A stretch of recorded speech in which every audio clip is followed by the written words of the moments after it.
Hi, this is Father Mark, and today we're celebrating the feast of St. Matthew. The gospel lesson is taken from Matthew's Gospel, chapter 9, verses 9 through 13. So let's listen to it. As Jesus passed by, he saw a man named Matthew sitting at the customs post. He said to him, "Follow me."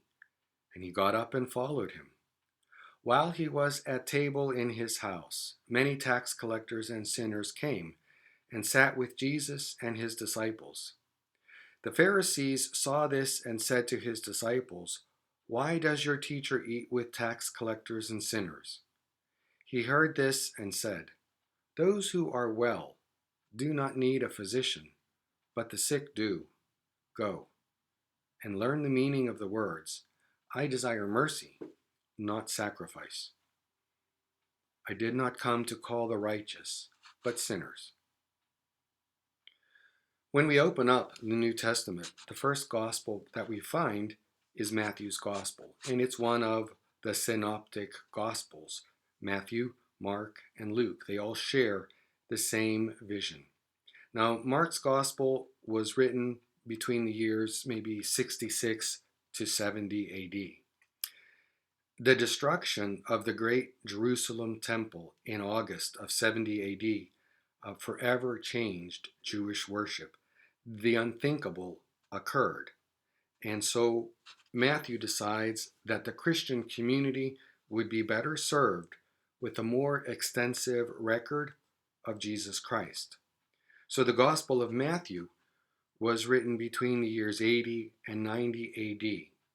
Now, some scholars will say that it was probably written between 70 and 110 AD. But modern scholars today believe this to be unlikely. Matthew used Mark's gospel as a base. In fact, Matthew and Luke also use about 220 verses from another source that they shared together apart from Mark's gospel. We call that the Q source because it's taken from the German word Quell, which means source. Matthew also used material of his own, which we call Special Matthew, or the M source. The Gospel was written to Greek-speaking Jewish Christians. Therefore, Matthew does not explain Jewish customs. The reader already understands that. Matthew traces Jesus' ancestry back to Abraham, the father of the Jews.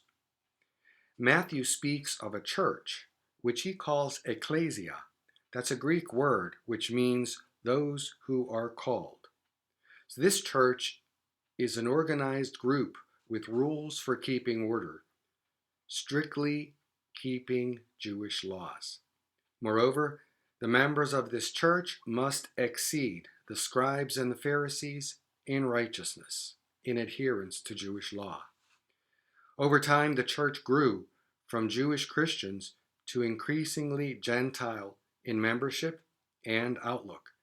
It has been considered the most Jewish of the Gospels. However, Jewish scholars regard it as the most anti-Jewish because of its criticism of Jewish law and religious customs. In the first chapter of Matthew, Matthew echoes the words of Genesis, the book of the genealogy of Jesus Christ, or in his language, the book of the Genesis of Jesus Christ.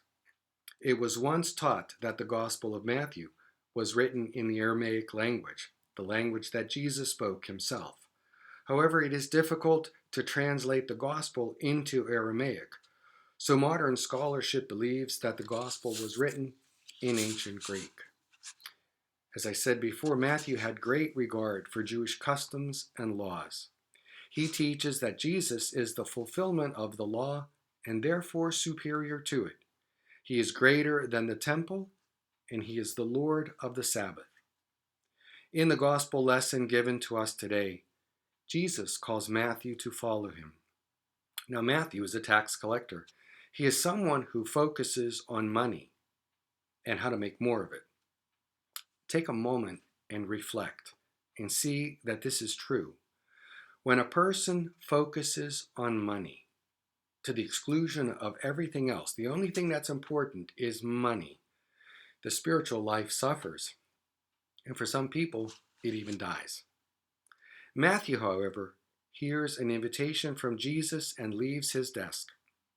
So this gives each one of us great hope. Jesus looks at a person whose life and attention was directed at money, solely at money, and invites him to follow. He's giving him an opportunity for change. That is why Jesus tells the religious leaders, I desire mercy, not sacrifice. And mercy is what we see in the call of Matthew. The Son of God calls Matthew, and Matthew drops everything to follow Jesus. There is no condemnation, but mercy and the opportunity to change. There are some longings that money cannot fulfill. As we remember St. Matthew today, we might spend some time thanking God for calling us to life with him.